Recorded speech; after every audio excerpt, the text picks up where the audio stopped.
Hi, and welcome to the sixth section of this course. In this section, we are going to take a look at some of the advanced concepts of Redis management and the Azure Redis cache service that are provided by Microsoft on the Azure platform. In this section, we are going to take a look at how we can configure the security of the servers, how we can maintain and manage the scalability and high availability of the servers, and we are going to take a look at how we can persist the data using the Azure storage. We will also take a look at how we can replicate the storage across the globe. In the first video, we are going to take a look at how we are going to enable the non-SSL ports. Although it is counterintuitive from the security standpoint that we are going to enable the non-SSL or the non-secure ports, but you might need the non-secure port where the communication does not require a TLS or SSL based certificate. One of the examples of such programs are the legacy or the older programs where the library used does not have the SSL support enabled.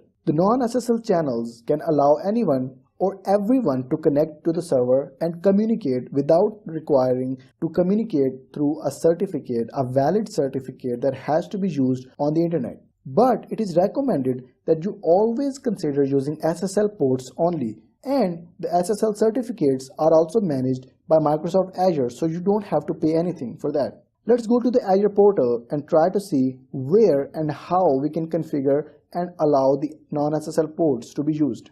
In the Azure portal, you can go to the settings. Under the advanced settings, you will be provided with the buttons that you can use to configure either to allow the access via SSL only or to enable the clients that are not using the SSL to communicate and store or fetch the data from the servers. By default, it is set to yes, but you can set it to no as well. And once that is done, you will be provided with the non-SSL port that you can use and allow the server to communicate on the non-SSL based channels as well.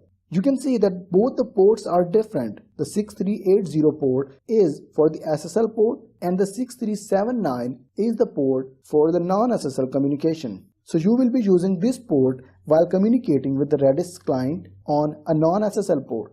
Apart from the SSL configuration, another major configuration available over here is the policy that you are going to use once the Redis server hits the maximum memory limit. The drop-down provides you with a few options that you can use or configure the policy to perform the action once the maximum memory limitation has been hit, such as remove the keys or the data randomly or decide which of the objects are going to die first and then use them, or remove the data that nobody is currently using or is less frequently accessed. So these are a few of the settings that you can define and control all by yourself. In most of the cases, you should leave it to the default because Redis server has been configured in such a way that it knows which of the data is important in the cache and which of the data can be removed as needed. And coming back to the topic, it's again a recommendation to always enable the SSL and use the SSL channels to communicate on the internet only, because you never know when some potentially sensitive information such as a credit card information can be shared.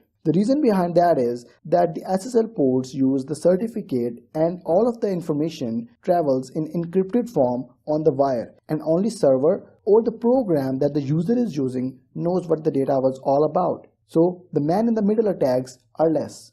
The SSL can only be removed for the legacy purposes, and even so, you should not allow any sensitive information to be entered, such as the credit card information or personal details such as social security numbers. So that was a tip for the security standpoint in the certificates.